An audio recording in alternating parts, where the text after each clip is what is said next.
Okay, guys, I'm gonna get started. I'm recording this because a lot of people are in different time zones and aren't gonna be able to make it. They asked to record. I'm gonna mute everybody right.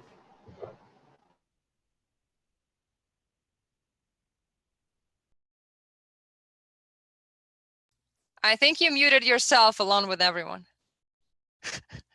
Okay, I muted everybody but me and Ollie now. Hold on, let me just see. Okay. All right, so let me share my screen. We have a wonderful presentation here for you guys. Ollie, if you can control the waiting room, let people in. Oh, well. Okay. Do you see my presentation, Ollie? Yes, we do. Awesome, great. Welcome, guys. My name is Bernard. I'm really happy to share with you this presentation. I've done this webinar before. We're going to talk about developing your English without going to an English school. Obviously, English schools are great, can be great, but a lot of people want to develop their English and can't go to an English school due to money, due to time, busy schedule. So we decided to put a cool presentation here and talk about a few topics. The first topic we're going to talk about is why is it so important to learn English? I know it seems like an obvious question, but I would like to talk about this topic a little bit. And then why is it so difficult to learn English? The third topic is what are some secrets to learning English? And the last one, I'd like to present an opportunity to improve your fluency. Well, first, let me present myself. My name is Bernard Vasconcelos. I was born in Brazil, in Rio. I know we have some Brazilians here. Guys, please feel free to use the chats. It's a good way to communicate with us. I moved to the United States when I was only 7 years old, so I grew up here. I learned English going to school in the United States. I did not go to a language school like most people do. So I had no English at all when I went to elementary school, and everybody spoke English. All the Americans spoke English, and I did not. I learned English. It was a hard way because it's not in a safe classroom environment. It's with kids, Americans, you know, kind of making fun of you sometimes because you don't speak English. I spent 11 years in Orlando, Florida. I moved back to Brazil when I was 18 years old after the September 11th terrorism attack in 2002. And I found myself not speaking Portuguese very well when I went back to Brazil. I had time communicating with others. I had a lot of grammar mistakes in Portuguese.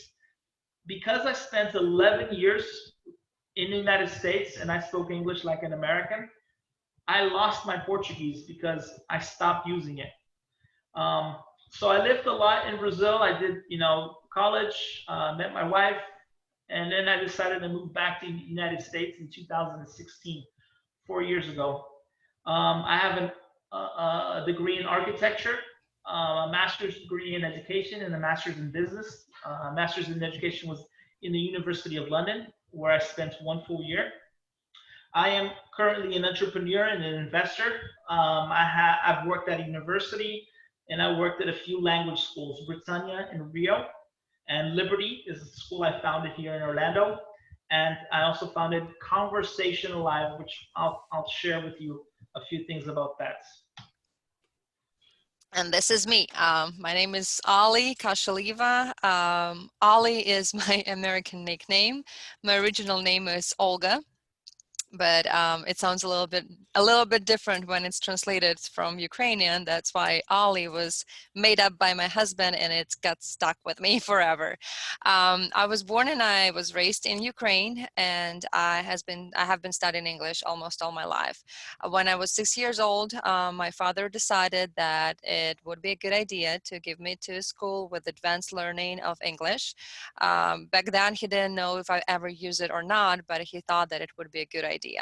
Well, actually it was. I went to college on a full government scholarship and I graduated in 2013 with the master's degree in journalism, and the same year, and actually not the same year, a little bit later, in 2014, in the beginning, in the middle of 2014, and I made a mistake. And here, I moved to the United States. So basically 6 years, a little bit more than 6 years ago, I moved to the United States.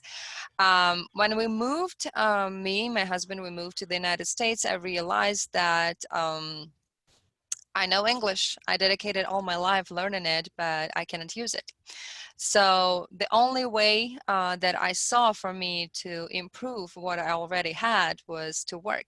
So I worked as a technical writer, I worked as a translator, as a sales associate in a home decor store, as sales rep in the newspaper, in the advertising department. I took every job where I could improve my English conversational skills.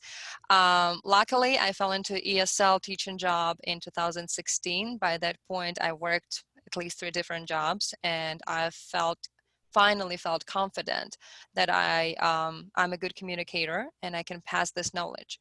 I used every single method of learning English, and I knew what's working, every method works for, for different people. So I knew what to do with it and how to communicate successfully. Currently, I hold a position of educational programs coordinator at a very respectable local nonprofit organization that supports diverse youth in gaining higher education.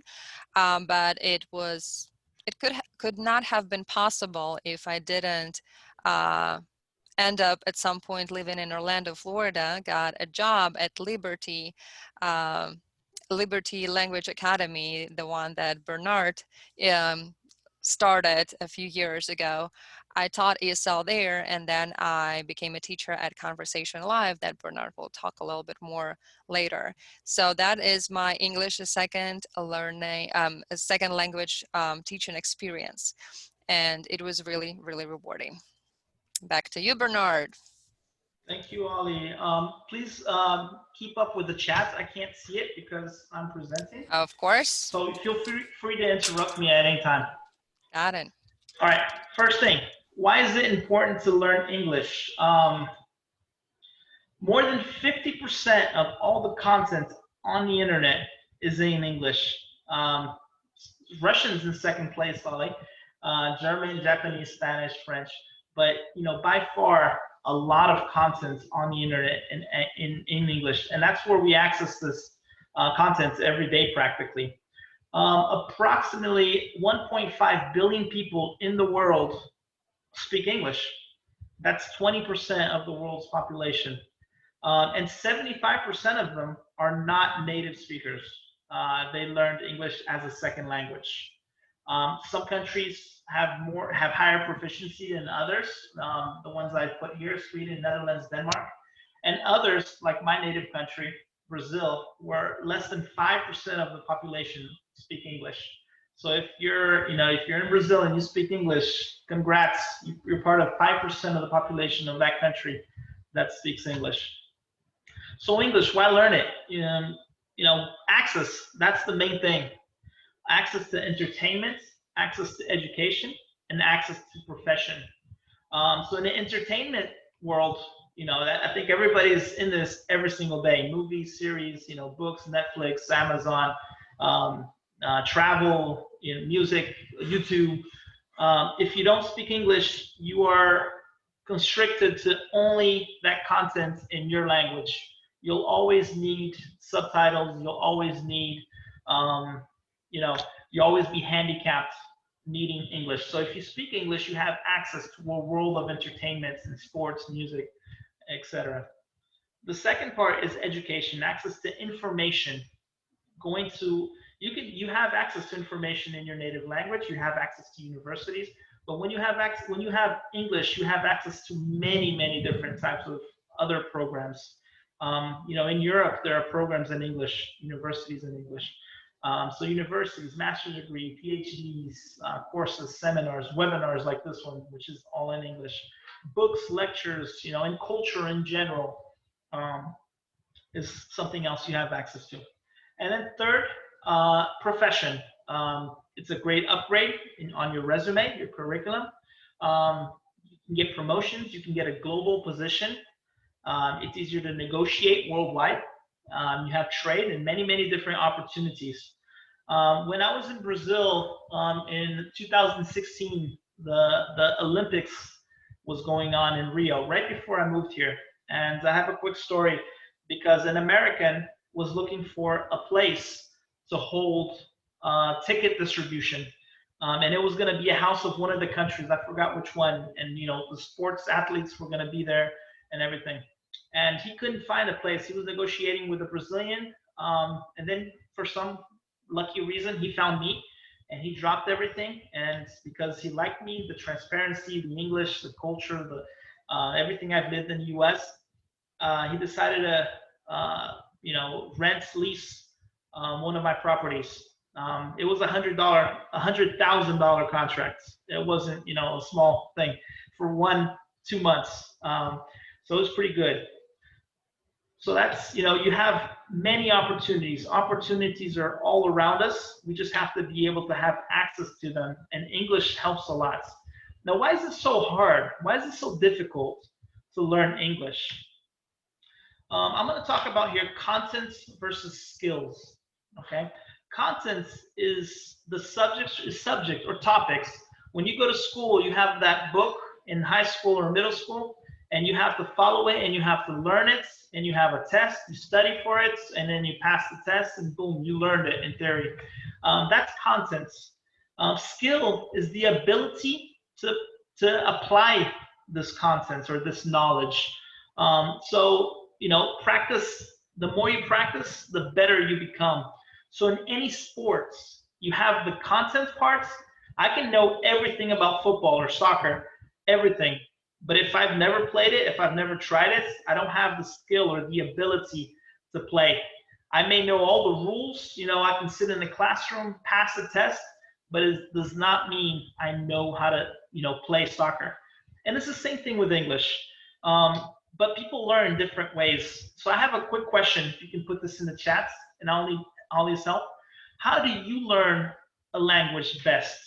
When you go and focus on content and knowledge or skill? Again, content is knowledge, vocabulary. Ollie, I can't hear you. Nope, I can't hear you. Oh, I think sorry, Ollie. I've muted everybody, I think. Okay, please write in the chat while I fix Ollie. Say something, Ollie. How about now? Yes, gotcha now. Gotcha, you're back. Okay, awesome. So yeah, while we open the chat and we put the answer to this question, let me say something. Well, actually, let me ask you a question. We had a question from Amel. She asked, what language do you think in? Like, do you think with English or Brazil or Portuguese? This is a great question. And it's kind of like, what is your first language? When I was 7 years old, I came to the United States and my first language was Portuguese. The only language I spoke, the only language I thought in. When I was 18, I thought in English. I did not think in Portuguese. And then when I went to Brazil, when I was 18, again, I thought in English, but the better I became in Portuguese, it was kind of like, both. Yes, but it's funny because when I work out, when I, lift weights, I always count in English. And I agree with you. I mean, what I answered this question was that I think mostly in English during the work week. It depends on what language I used like most during the day. And of course, during the work week, when you get up and you speak in English, speak English, and then you go to work and do everything in English. Then you come home. It doesn't matter if you said, if I say good night to my husband or to my son in Ukrainian or Russian, I will still be thinking in English. But a weekend is the time to relax. But the majority of the time I use Russian or Ukrainian. I talk to my parents, we talk to my husband's parents and things like that. And then by Monday, I have that wonderful state of blank mind when you cannot remember the word in any of the language that you speak. But I think it depends a lot on what language do you mostly use during the day? Yeah, I would say I'm bipolar. When I was listening to you right now, Ollie, and I was thinking, and I was like, yeah, I'm thinking in English. Yes. But when I'm with my family and my kids, we speak Portuguese all the time. and I think in Portuguese. So Yeah. I'm bipolar. Great Yeah. question. I agree. I agree. So we have the answer to your question, and I think every single person who answered it said skill. Awesome. So we're on the right page. Webinar is over. Thank you guys. Just playing. So I'm going to talk about language in the knowledge base. This is some really cool information. So in the English language, there are more than 170,000 words. Portuguese is almost 400,000 and Japanese 500,000. It's a lot of words. Out of these 171,000 words, we have 615,000 definitions. So one word could have 2 or 3 or 4 definitions in the English language. There is the active and the passive vocabulary. A typical active vocabulary, this is for the typical American, is 20,000 words. That's usually the words that a typical American will use in the day-to-day throughout his year. 20,000 words. Passive vocabulary, 40,000 words. These are words that they will recognize if somebody says it, but they don't use typically. So 171,000 words, typical American will use about 20,000, but only 3,000 words are used by 95% of all routine texts, newspapers, blogs, and things like that. 3,000 words.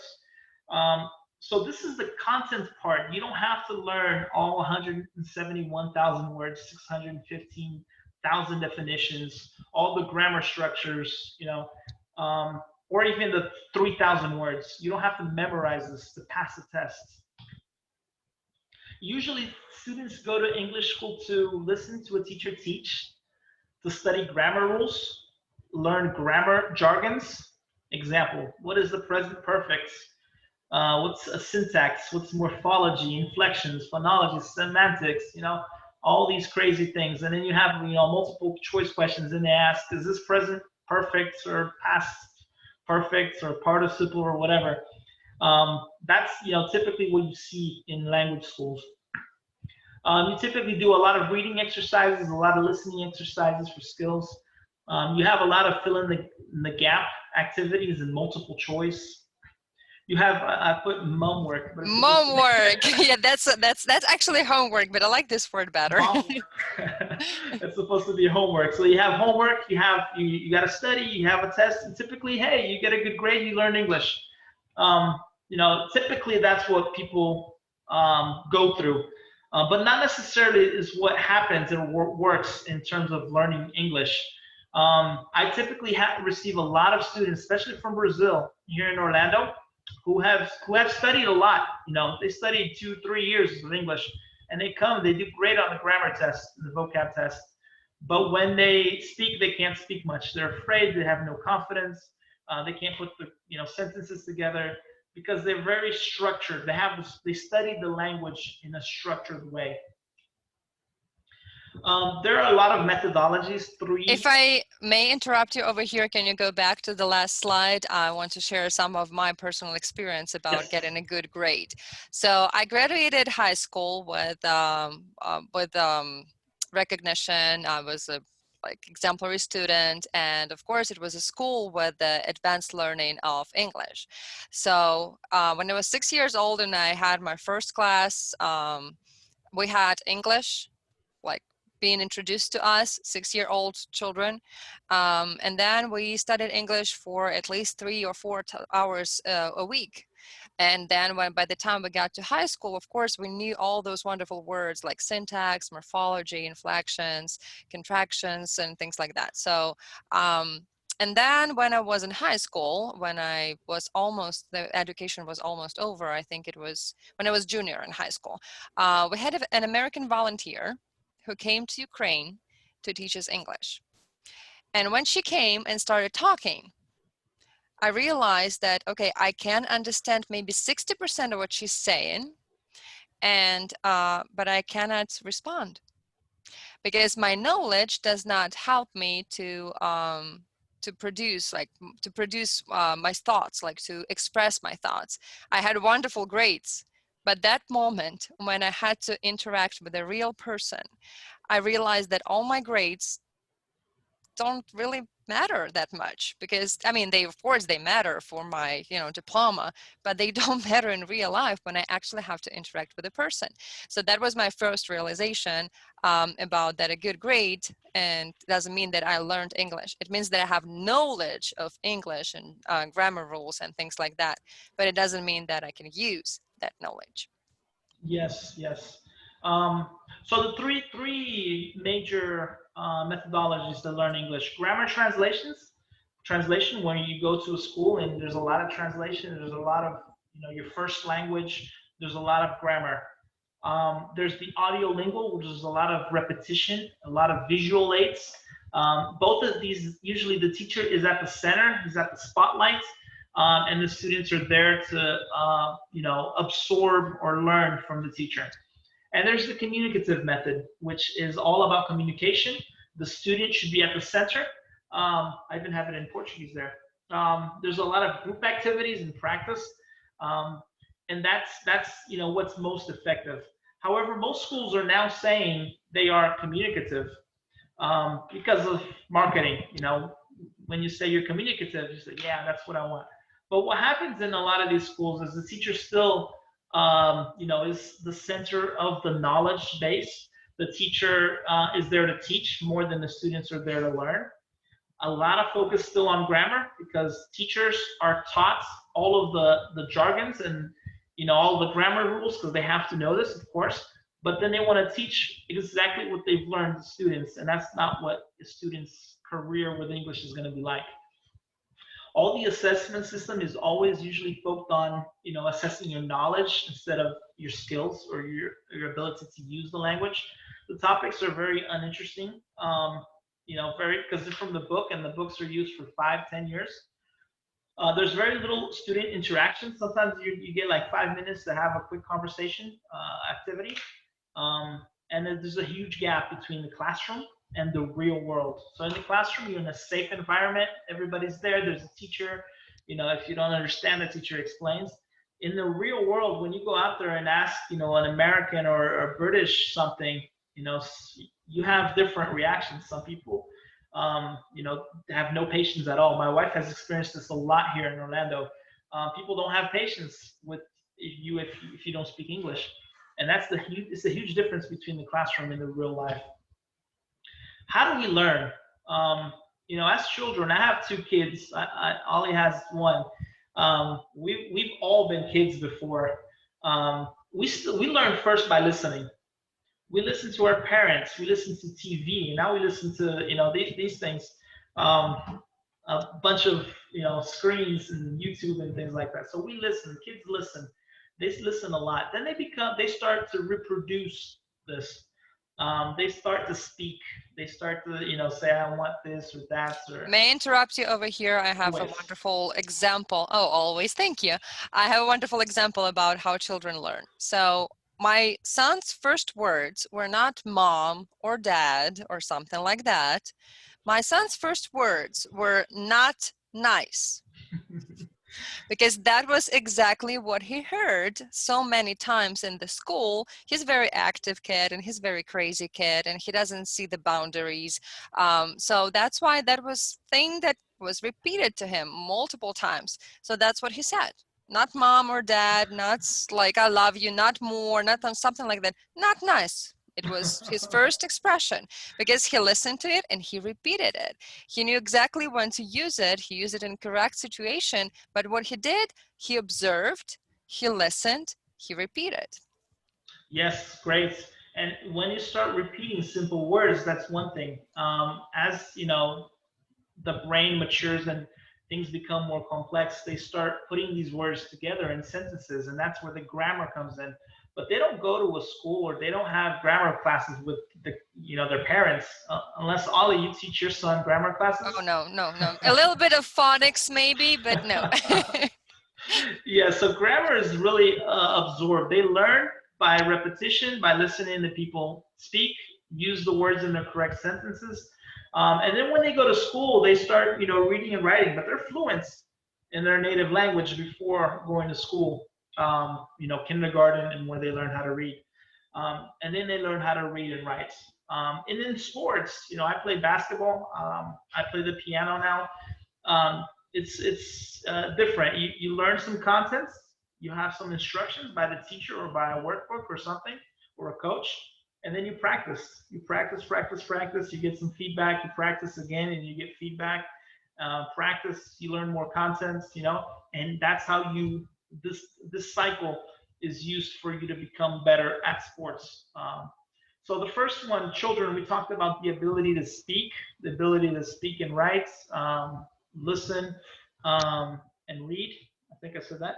And then in traditional language schools, which we have here on the left, you typically open a book, you have some vocabulary or some grammar, and you have to like study that, and then you have some practice activities, and then you study and do a test. So this is very different. You know, we all agree that language we learn best as a skill here. And this is not how language is typically taught. It's typically taught as a content. And that's what, you know, that's why it's so hard for many people to learn language. It's not because English is a difficult language. It isn't. I think it's, you know, a pretty easy language to learn. But the way you learn it is where people have a lot of difficulties. This is a great book. How Humans Learn. And 5 characteristics here are pointed out, you know, about learning in general, not a language, but learning. So you can apply it to language since that's what we're focusing on here. You learn better when you're curious about something. You know, if you're bored, you're gonna gaze off, you're gonna, you know, wander off, you're gonna yawn. So you have to be curious about something. To learn, and it's not curious about grammar. I think that's where teachers go. If they're curious about grammar, they'll learn a lot about grammar. But most Americans, a lot of them even teach at English schools. They don't know much about grammar because they never learned it the way students learn. So if you're curious about topics, you'll learn the language because you'll use it to study or discuss what you're curious about. When you're social, we are social human beings, right? We're social animals. When we interact with others, when we're with a group, we learn as well. You know, you see this characteristics with other animals, you know, apes, even dogs, they learn with others by, you know, living with other beings, and they become smarter. Emotion, we learn a lot more when we have memorable experiences. So when we have, you know, that moments, you know, when we're loving what we're doing, or when you're really sad, this usually sticks in our mind a lot longer. Authenticity, real life experience. So if you're in a classroom and you're learning about apes, that's one thing. If you're in a zoo with an ape and actually seeing that monkey, you know, do things and learning from with that experience, this will stick and you'll learn a lot better. And last but not least here is failing. You have to fail. I mean, you know, when I play basketball, it doesn't matter if I miss a shot. You know, you miss a lot of shots before you make them and become good. So English is the same way. You don't need to be afraid to use it and to make mistakes. As long as you're using it, you are improving, even if you're failing. And here I'd like to interrupt you again because I think it's a wonderful moment to tell my Wisconsin story.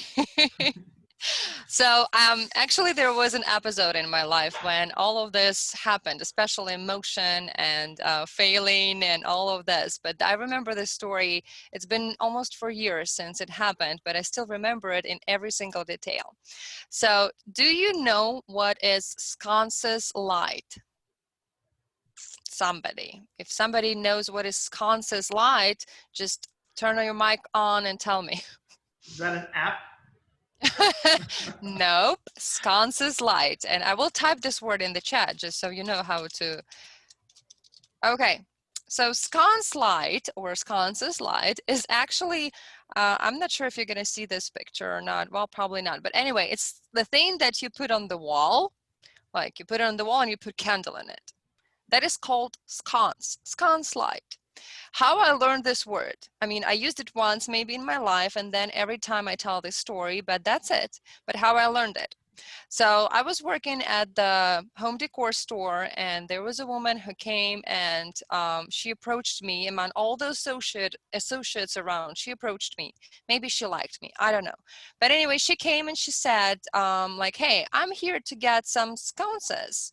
And I'm like, okay, so I heard this word in the bakery, but it's definitely not what she wants. So I was like, sorry, I apologize. English is not my first language, so I'm not sure I know what you're talking about.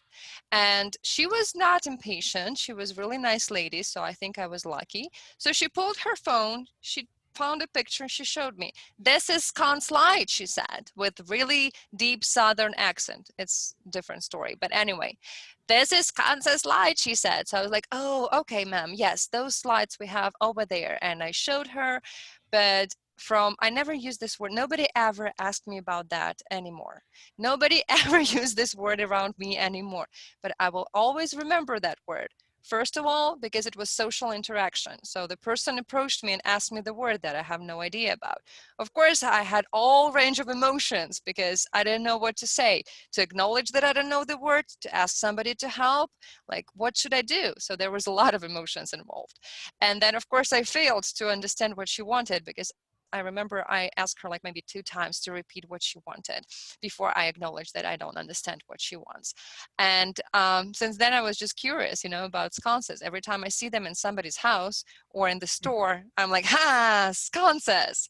And when I told this story to Bernard a few days ago, he was like, what? Did you say Wisconsin?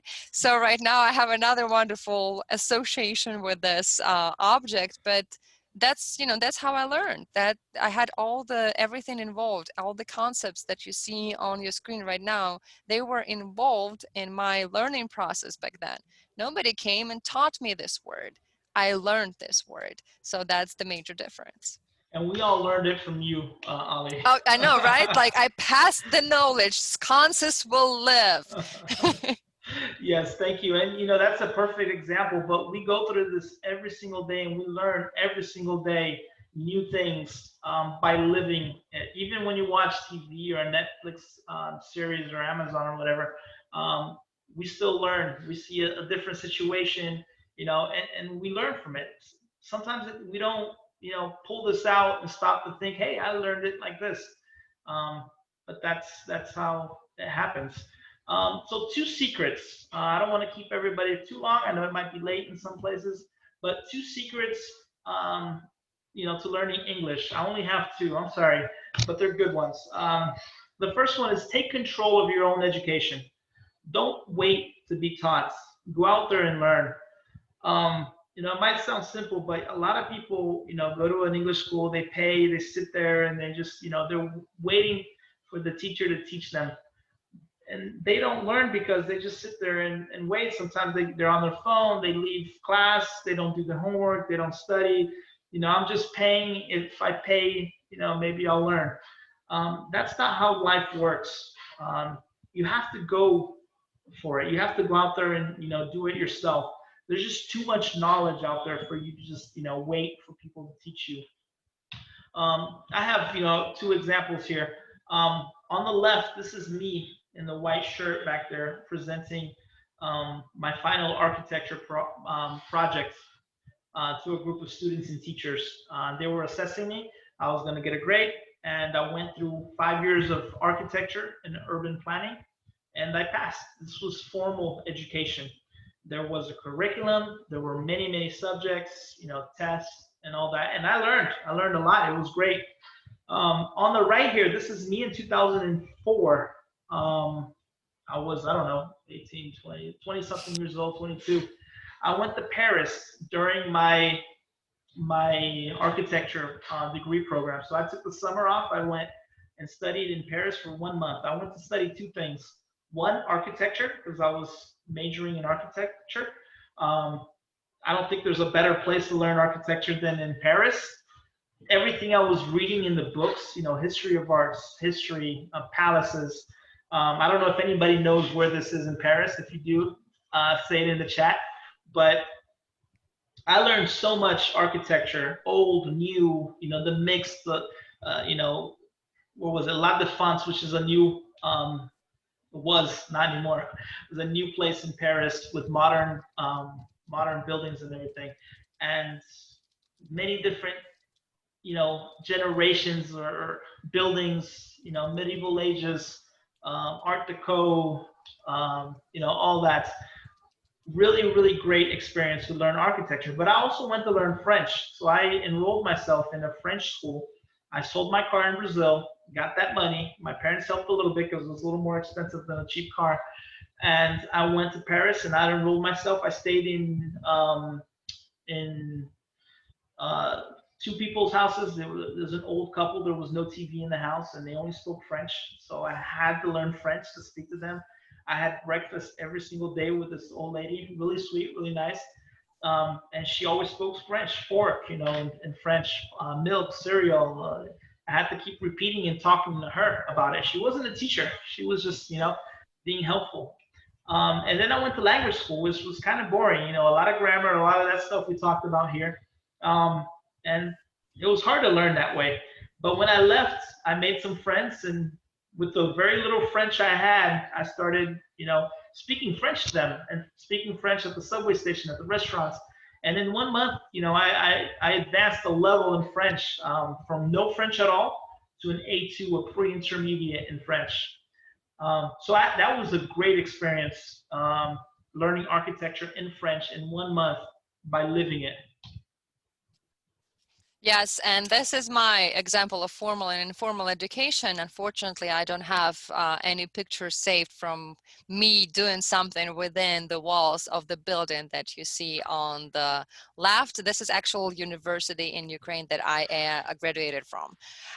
And on the right, you will see I'm the blonde girl, just in case if you have troubles recognizing me on those pictures. Those are my pictures. I'm blonde on them.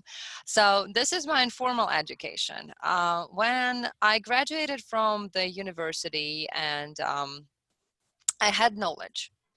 I spent amazing 5 years in there. I spent 10 years before there, in school.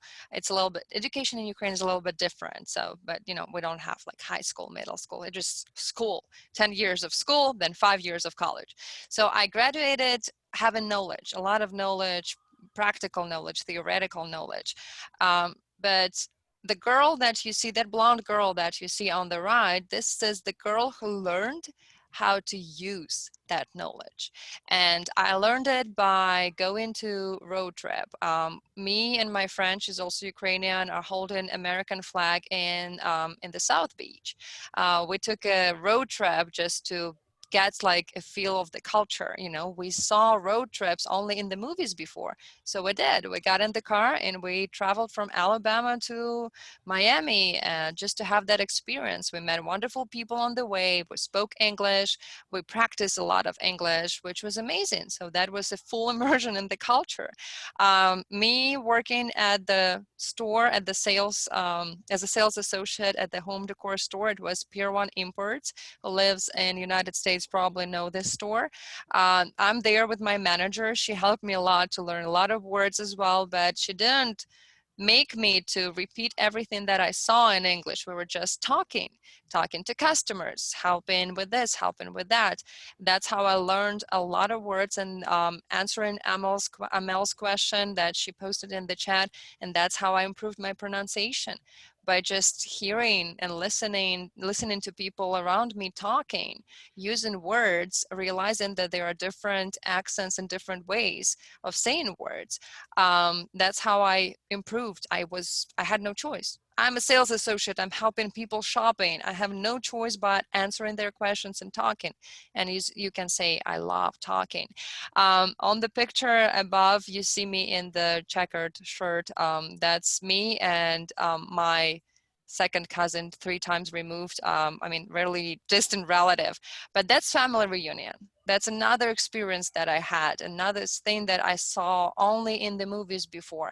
And by my face, you can tell that I'm trying so hard to explain something. And probably I'm failing, but I keep trying to explain what I want to express, my thoughts. People are generally impatient with you. If you try, if you say, hey, let me try. I'm trying to express myself here. Make a joke, do something. People will listen and people will help. And picture down there, it's me and my coworkers. We are hosting a fair. I think it's like some kind of, I don't remember, but I used to work at that time at the newspaper, the advertising department. And those are my mentors, my coworkers, and people who just told me that go and talk. And when I said, the black lady near me, she's my dear friend. She told me once when I told her that I was scared talking to people, she told me, Ollie, you crossed half of the world having knowledge of English already. Like, is there really something you can be scared of? And I was like, well, yeah, fair enough. Okay, yeah, I'm gonna go and talk. And that's the only thing that helped me to improve, to transfer my knowledge to my skills. Because knowledge, I had them, wonderful, but I never used them as much as I started using them when I started doing all those wonderful things. So this is my story of informal education. Yeah, so it's not only formal education a way to learn, and people, kind of try to say, I can only learn in formal education or with a teacher or with somebody. I have another example. I had to learn some marketing, especially online marketing, for two of my businesses. I didn't know much about online marketing, so I went online, and when you start, putting stuff on YouTube and Google and Facebook, the cookies, they get you and they start giving you ads. And this one came up, free book shows 20 virtual unknown secrets, how to get tons of traffic to any website funnels. So I got a free book. I read it. After that free book, I found a free webinar. Same thing, great secrets. I ended up buying 3 books and joined a 30-day course for only $100. And I learned a lot about online marketing. But the only way to really learn is to apply this. And that's the phase I'm in now. I'm applying a lot of these things. And I've been learning a lot while I apply. There's no secret, actually. You have to find your own way. And same thing for piano. I always wanted to learn piano. I had a cheap piano that my wife brought here to the United States. When she got it when she was 15 years old. So it's like, a 20-year-old piano, a keyboard. And I was like, okay, let me try this. I found this app online, $80 for 1 year. $80, yes, for 1 full year. And the app taught me a lot. I play at intermediate level because of an app. A teacher, you'll pay $80 for maybe 2 hours.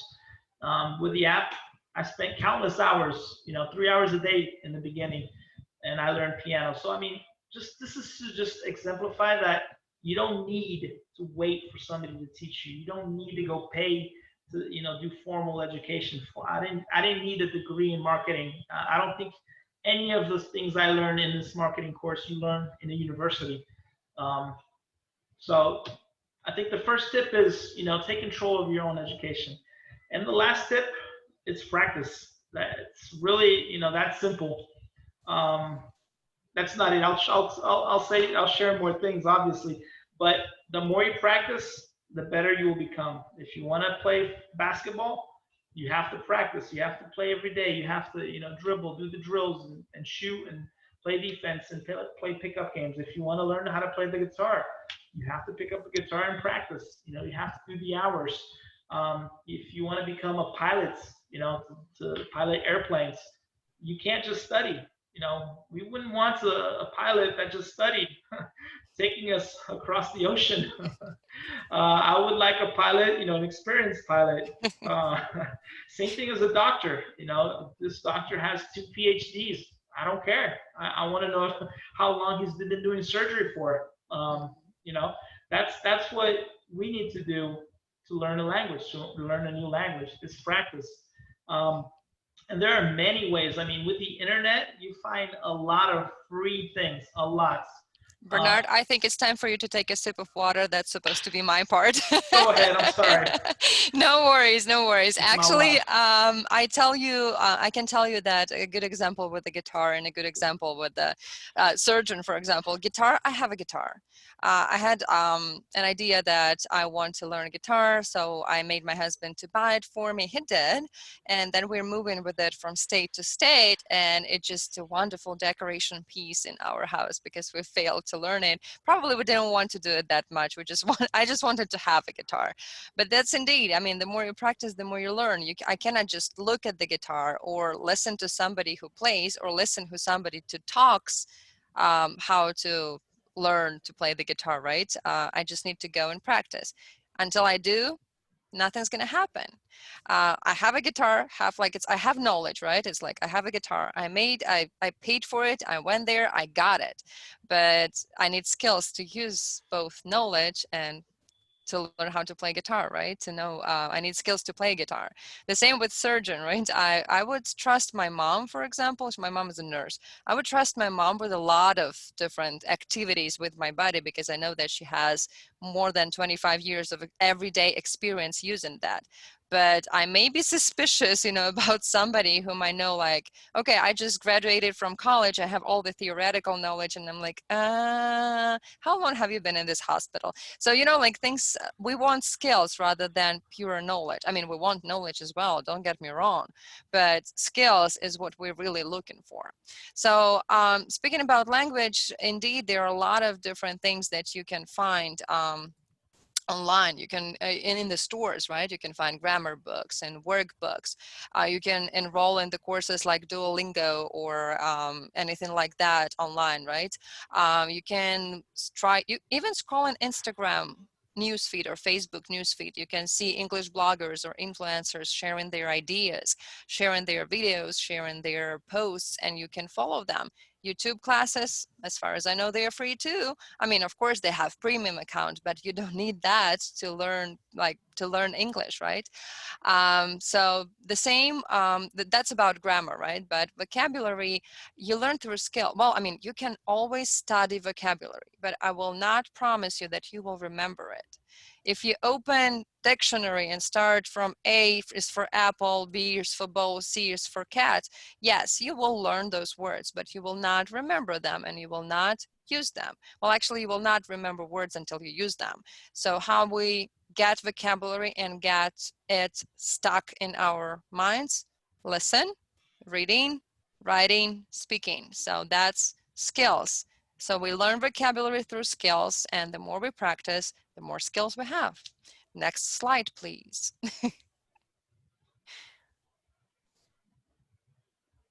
Okay, so receptive skills, right? Reading and listening.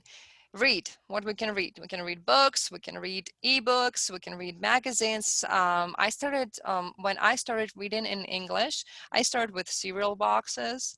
That helps too, So like during the breakfast, what do I have before? Like, of course we have phones, but if you have cereal box in front of you, read it. It's so much fun. Internet, we have a window to the world. We can open a window to the world and find everything to read. News, lyrics to songs, blogs, prep books for the exams, everything. We can read everything. The same with listening. Turn on TV. You will hear series, movies, commercials. Commercials will do. Like, for example, when my husband watches Super Bowl, I watch it for commercials.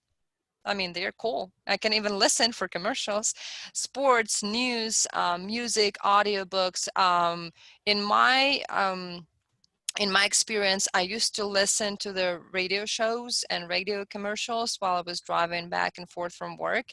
So I didn't turn off the radio when the commercial would be coming up. I would be listening to it just to get some words, some expressions. I even found my favorite ones, and they taught me a lot.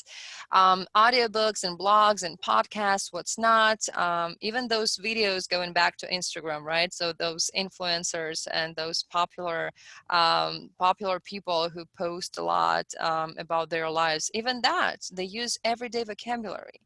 So it is free. Just go and get it. Nobody, you don't have to pay language school for that specific content. Next slide, please, Bernard. Just real quick, here we were talking about the receptive skills, right? So it's different. Receptive skills is things that you do that you don't actually produce. So reading and listening are examples of receptive skills. Something that you receive, basically, like you don't do anything to make it happen. And now the productive skills.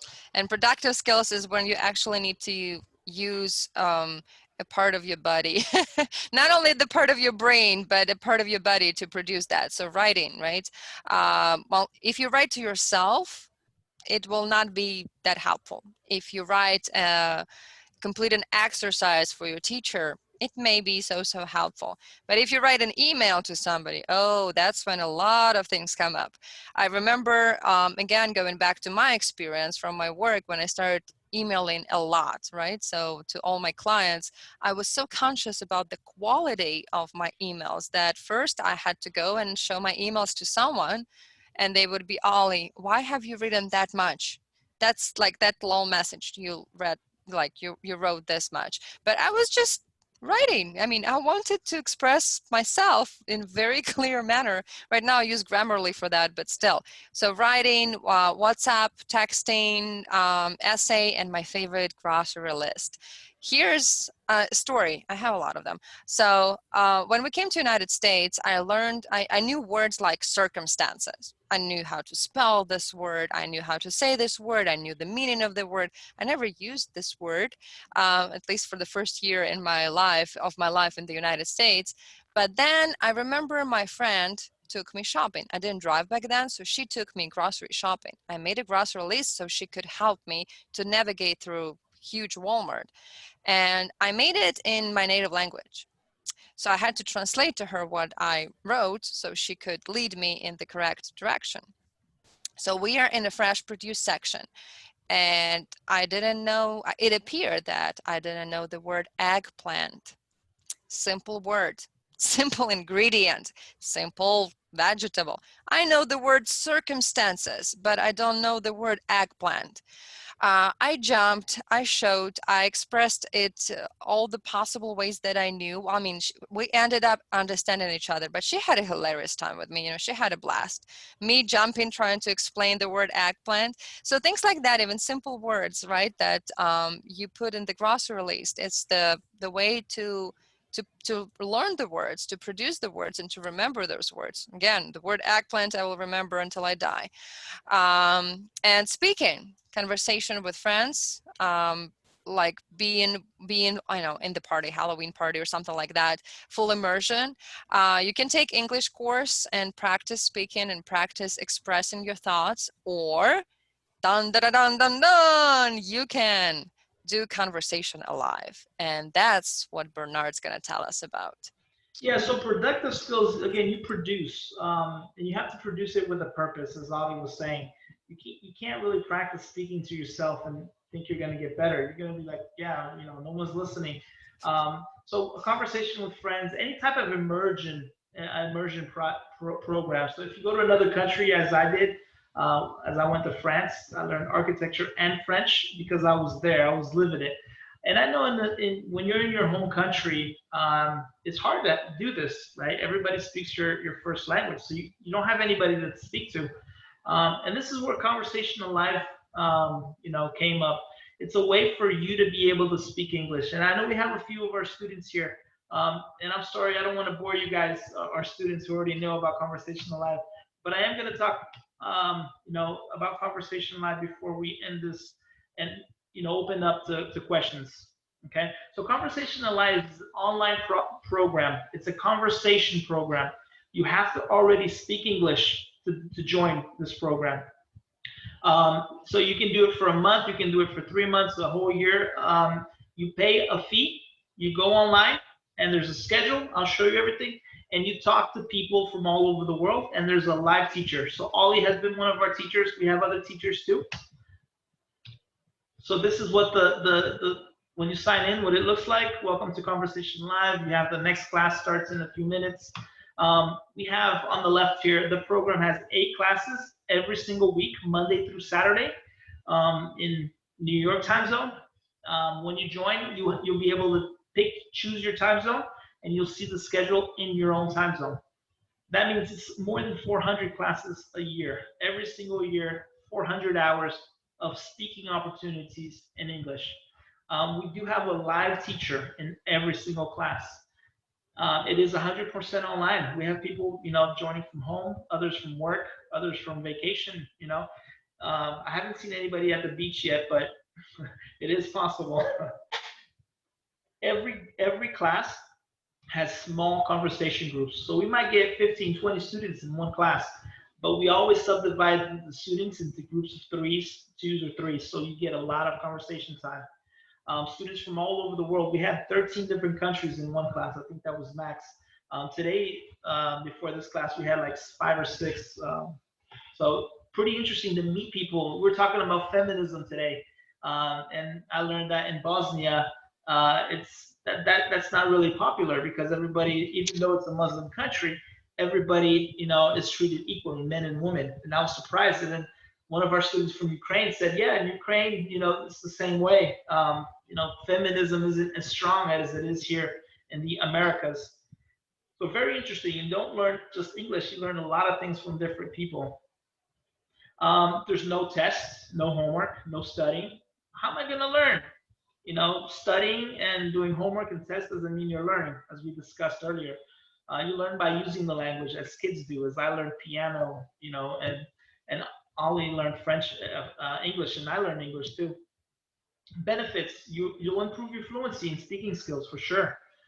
You learn a lot of new vocabularies. Every topic, we have 3 topics per class. Each class lasts 1 hour. And in each topic, we try to give you a lot of new vocabulary words that you can use them. You learn different expressions. So it's not just about, single words or vocabulary words. It's about expressions. As Ollie says, if you watch Friends, you learn a lot of English. So you'll improve your conversation skills. So not just speaking, your English ability, but the actual ability to have a good conversation. These are social skills. You don't ask, yes or no questions. If I ask you yes or no questions, the answer is going to be yes, no, 18, yes, Brazil. That's not a real, good, healthy conversation. So we ask open-ended questions.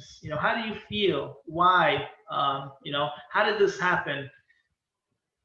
You get to meet people from around the world. That's been my favorite thing so far. Improve your listening skills because you get to listen to other people with different accents, different pronunciations. And it's typically not too hard, but you have to get your ear used to it because that's, again, 75% of the people who speak English are from other countries other than United States, England, Australia, Ireland, Scotland, South Africa, and maybe a few others. So English is spoken by everybody, with different accents. If you let me jump in here really quick, when you said about open-ended questions, I don't know how, what is the basic of English learning in different countries, but at least in Ukraine, when we used the first books, right, and we learned how to ask questions in simple present, as far as I remember, and how to use question words, we asked and answered questions something like, what is the capital of Great Britain? And like the capital of Great Britain is, what is the capital, by the way? London, of course, yes. So yeah, I was like, England, yes. So those questions were taught to me, and that's how I learned, right, my questions and answers back then. So what we do in Conversation Alive, we don't ask you what is the capital of Great Britain. I mean, I may, because I may forget, but it's going to be the part of conversation about London itself, or about traveling abroad, or about something that you will need to share the opinion and express yourself. We can talk about topics like feminism, or we can talk about being a vegetarian, or we can talk about my favorite one, xenophobia. I was just so curious about this topic recently. Xenophobia, just so you know, is the phobia of foreigners, of people from different nations and countries. So things about that, right? And what I hear from my students sometimes, oh, it's a tough topic to discuss because I'm not familiar. Well, me neither. I mean, because you hear that question, you see that question, it doesn't mean that I know everything about that. It means that I'm curious to talk about that, to hear different opinions, to express different thoughts. Maybe we'll learn this concept just right now, but we are here to express ourselves, practice some English, because in everyday conversation, you never know which word you will need and what conversation you will have. Could I think about like that I would use the word slide in my life? Nope. But I used it. No, I know it. Now you know it too. Eggplant, it never came across my mind that the word circumstances will be useless to me at some point, and the word eggplant will be really necessary. So the things like that, we just put you in conversational life, you are put in the situation when you have to talk about anything, just express yourself. And that's what helps you to improve your skills, your conversational skills, not only English conversational skills, general conversational Yes. skills, to share your cultural aspects of different concepts, and the same to perceive it from different people whom you talk to. You improve your listening skills. You learn how to say, I'm sorry, can you repeat that? Because I think it's one of the scariest questions to repeat, right? Because the fear of every person who learns English, and I'm one of them. I've been a student, I've been a teacher, and I know for sure that one of the major fear of every English learner is not to be understood and not to understand. But it shouldn't be a fear. We have, excuse me, pardon me, can you repeat that, for a reason. There is like 10 different ways to say that. And there is a reason behind it. So this all, in combining this all, you realize how much you can gain from just a conversation with the person across the monitor, on the other side of the monitor. It's really, really beneficial. Back Yeah. to you. Thank you. And to improve your pronunciation and to think critically about different topics. Another example was we were talking about hate crime, I think last week. And one of our students from Thailand was like, "What is hate crime? I've never heard this before. I don't really know what this is. It's not, something normal here." And I was like, "Wow, here in the United States, hate crime is, it's all you hear on the news, basically." You have the Black Lives movements, Black Lives Matter protests, because of hate crimes. So you start thinking critically that, some countries and some places and some students think differently about the same topics. And one of the other things I wanted to add here that we spoke about is we are not putting students in a simulated or a fake circumstance, in a fake place, like in a traditional language school. You're in the classroom, you have students, you have chairs, lights, air conditioning, and teacher, and the teacher says, "Okay, now you're gonna ask Mary this, and Bob is gonna ask, this person that." Here, now you're really gonna talk like if you're at a restaurant about, different topics. So it's real, authentic English. Um, we talked about, traditional language schools. I don't hate them. I own one. I have one. Uh, so don't get me wrong. They're good as long as they have the right methodology. My English school here in Orlando, Liberty Language Academy, our methodology focuses 100% on skills. That's how we teach: reading, writing, listening, and speaking. Our books are one book for reading and writing and one book for listening and speaking. And then grammar comes as a consequence. And we see people, become fluent a lot faster than typically students do because of the methodology. But a language school is expensive. I mean, you have to pay rent, you have to pay a bunch of stuff.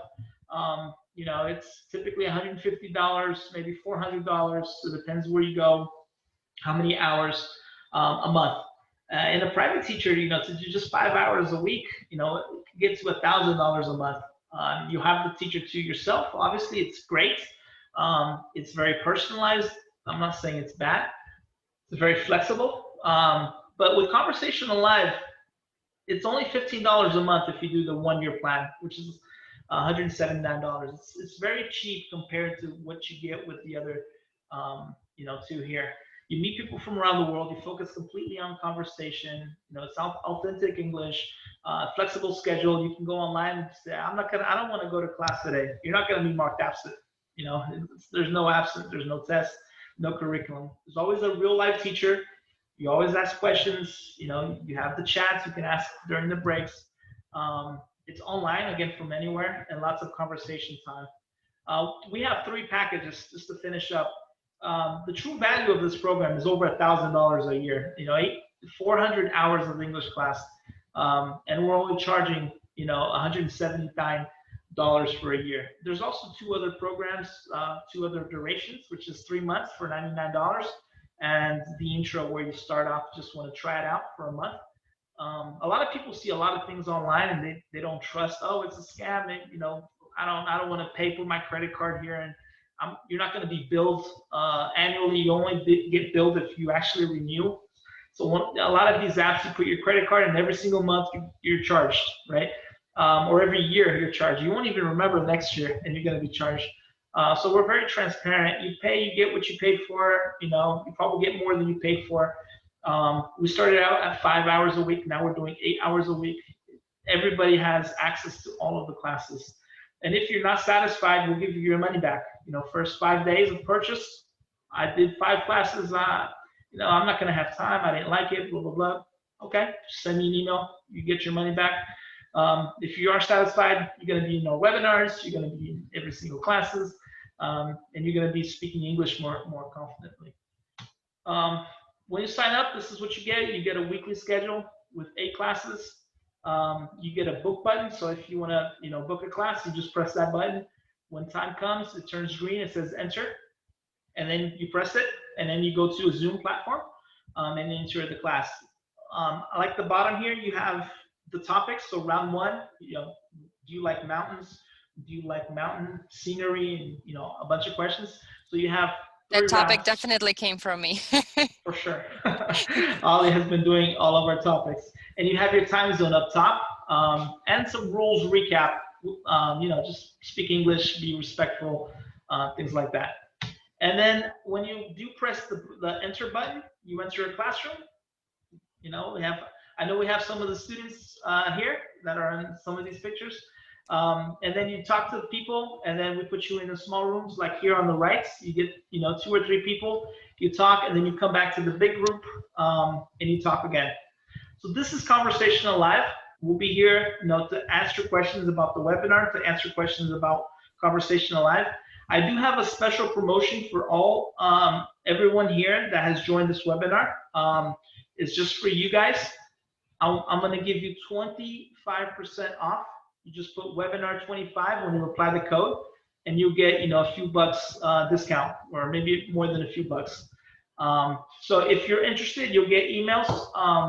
You know, this does end at Sunday at 12 p.m. It's, you know, a really quick promotion. We do want more people to join. We're going to have some, you know, really cool updates soon for all of our students. We have a point system where students can win prizes. Hopefully next week I'll tell you about that. You can win private classes with one of our teachers. You can win a gift card. So I'll tell you about that later. But this is Conversational Live. Let me stop sharing and let me see everybody, because I haven't seen anybody. There you guys are.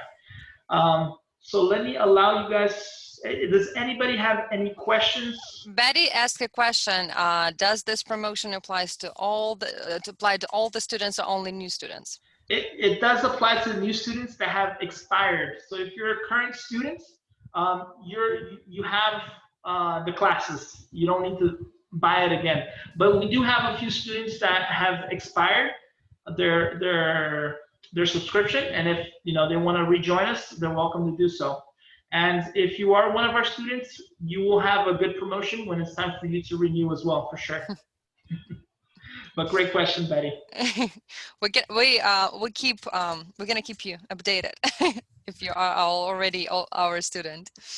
Yes. So you know, we have 16 people here. I have just allowed you to unmute yourself.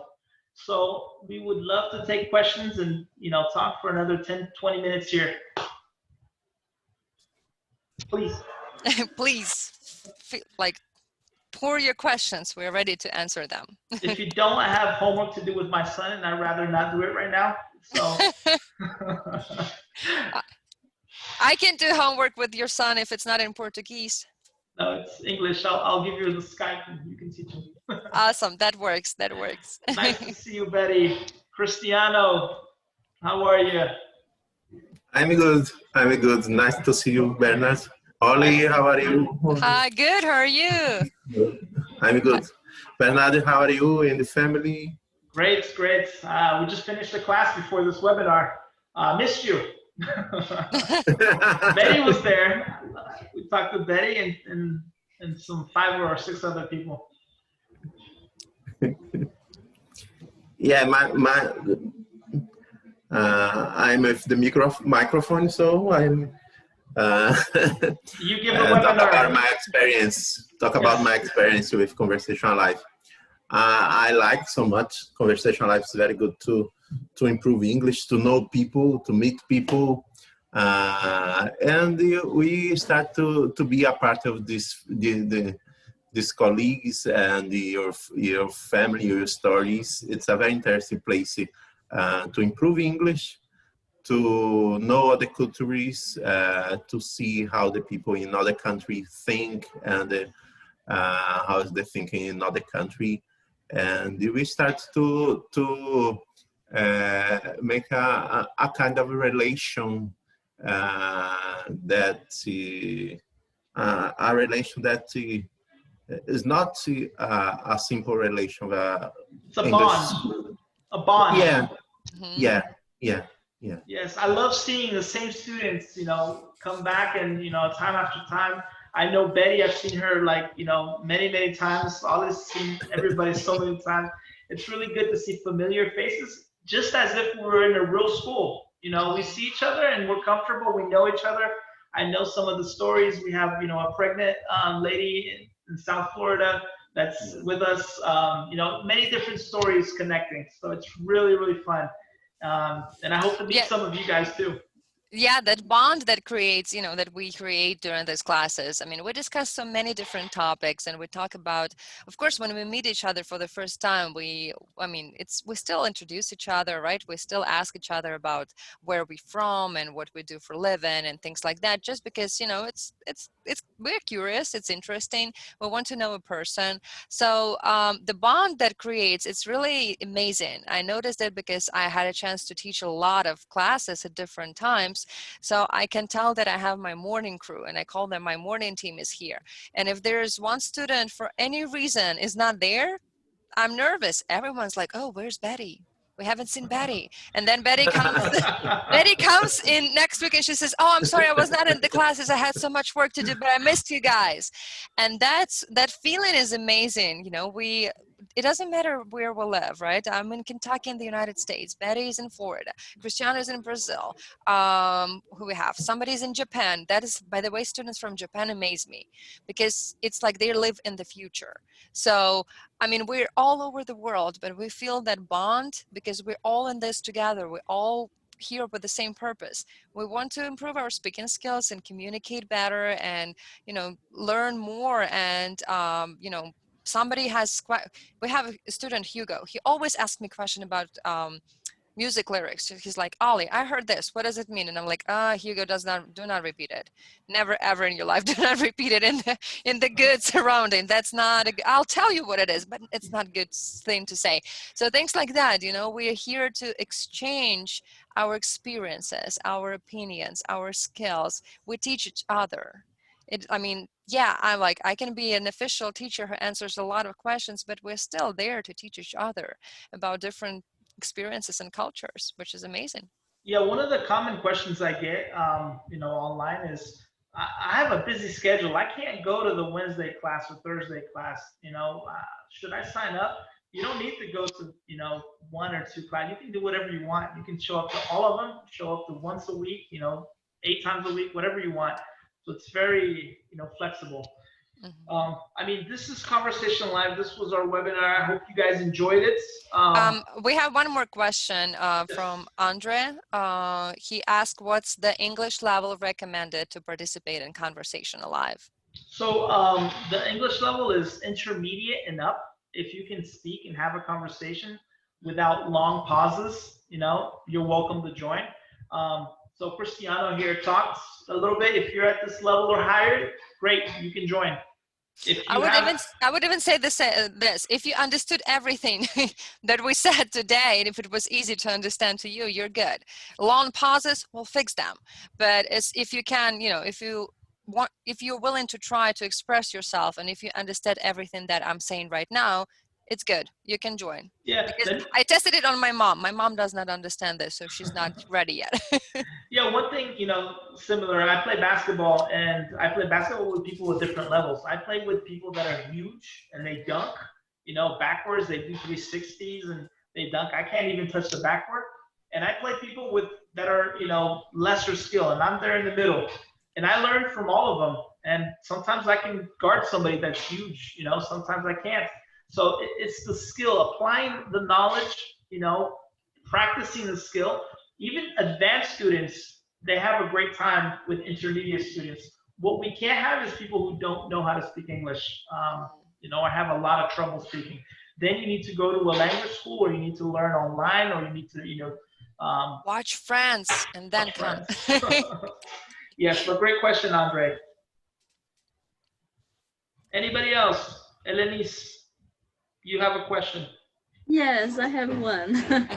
I would like to know if I speak wrong, if you guys can correct me, please. This is a great question, and it has to do with accuracy and fluency. If we correct you every single time, you're not going to become fluent because we're interrupting your speaking, So if every time you say something wrong, I come up and you're going to start being afraid to speak. And that's what happens in real life, and that's why people freeze. They go out in real life, they speak English, they make a mistake, and then they freeze. Oh, I don't want to do this anymore. Some people don't pick up the phone. I can't speak English. But if we do that, we're going to cut your fluency. So we don't. But we do occasionally correct, or during the break, when everybody comes back from the small groups, we'll review some of the vocabulary words, some of the grammars. But in general, the answer is no. If there are 15 students, 5 or 6 breakout rooms, one teacher cannot be and listen to everybody at the same time. But the wonderful part is that you're in the breakout room with other students who may know how to pronounce this word. So if you say it's not the way it should be pronounced, they can tell you that, like, this should be pronounced this way. So that communication and exchange, I mean, there cannot be 3 students who don't know how to pronounce the word, or like pronounce it wrong. At least one of them know. So yeah. That's a pleasure of conversing with different people. And of course, as Bernard mentioned, teacher is not just there to put you in breakout room. Teacher visits, teacher sees, teacher's there to answer your question. So if a teacher comes to the breakout room and she or he hears that there is some troubles pronouncing some words, or like some of the words that can be used in this conversation was not used correctly or something like that, so the teacher will go over it. That's at the end of the class or during the break times, we can go over this and say, okay, so for this topic, this words were used, this how you pronounce them, that's what they mean. Bernard usually is very proactive. I usually wait until the end of the class. He usually puts the words that can be used right in the chat, like before the topic even starts or right after the topic is over. I usually wait until the end of the class. It's different approach. Each teacher has different approach, of course, but the pleasure of communicating with someone that nobody's going to be standing right behind you and telling you, no, say this, no, that's not the correct way to say it. I still make mistakes myself. I still sometimes use Google Translator to tell me how to pronounce this word. You need to be relaxed. You need to overcome the fear, the barrier of talking, and you will see those results yourself. We had a student who started with us at the beginning. He had long pauses. He was very conscious about what he's saying. Every single word he was saying was like, I don't know if it's correct. I don't know if it's correct. I don't know if it's correct. And things like that. Now he talks better than me sometimes. So, that's the progress.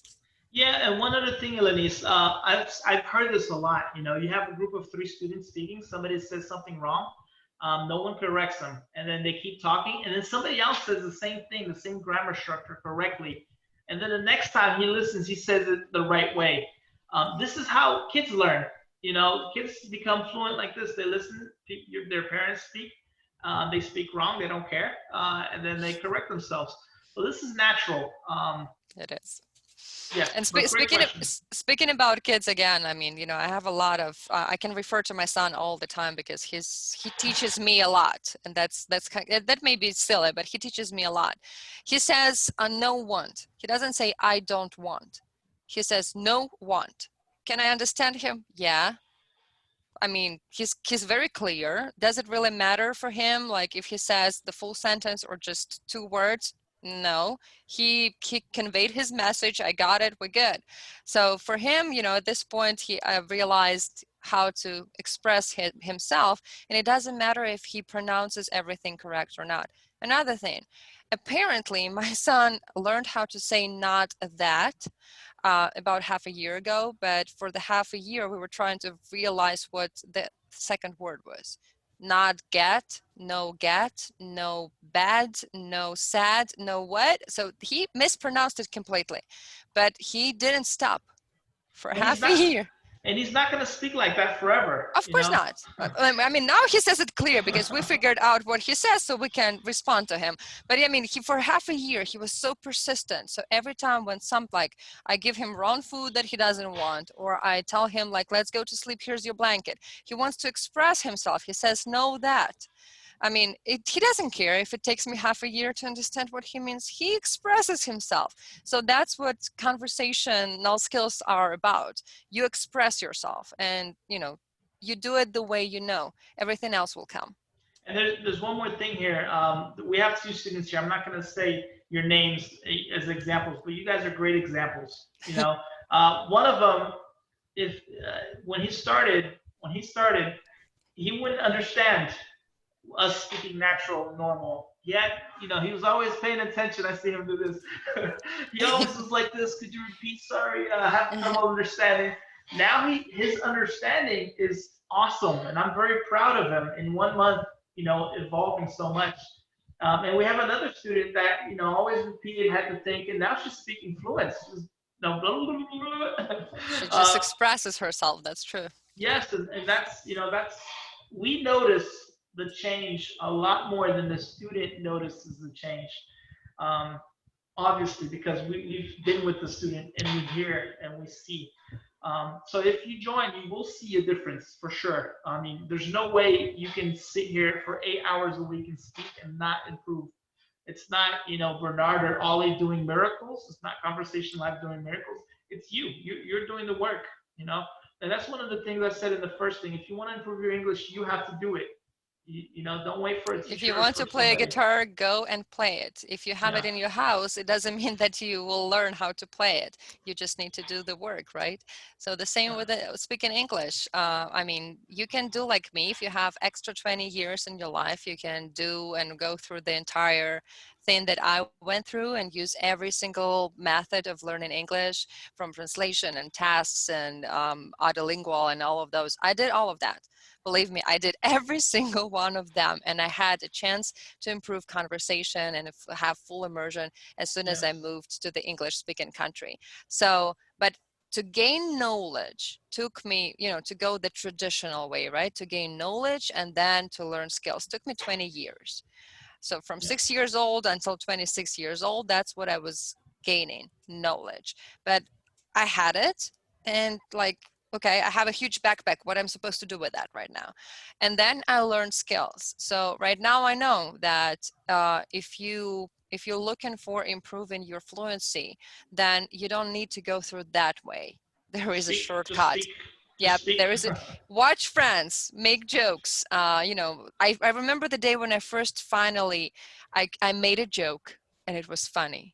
And everyone in English, and everyone laughed, and I was like, yay, it means that I improved my speaking skills to the level when I can not only understand a joke, I can make a joke and people are laughing. It means that I feel language. So that's what skills give you. You can have your vocabulary can be large, but believe me, you will never use it all. But when you make a joke, or when you say something and you are understood and you express yourself and you don't have to think twice, and you say something and it doesn't require you to do, that feeling is amazing. But Yes. that feeling is not achievable if you don't practice. Yes, guys, we'll stick around a little longer, but feel free to leave if you gotta go. I know some people have kids to feed and things like that. Yes. Just say bye in the chat and sign out. we don't mean to hold you here. Here for all night if we have to. I know two Yets signed in just recently. If you have any questions to Yets, Arthur, Mateusz, Andre. Okay, Tuyat says not yet. But it means that she probably wants to stay. Miriam, Amel, I've heard your name. You were writing in the chat earlier. Yes, she did. And Kate from Russia. Okay, Andre says no. Amel's Amel good. says good. Okay. All right, guys. If you don't have any more questions, thank you so much for participating. Thank you, Betty and Cristiano, as well for supporting us. If I'm going to put here our email. If you have any questions, feel free to, conversation alive. Just to write, I'll respond. Okay. Have a great night. Bye, guys. Bye-bye. Bye-bye. Bye-bye. Thank you so much. Thank you.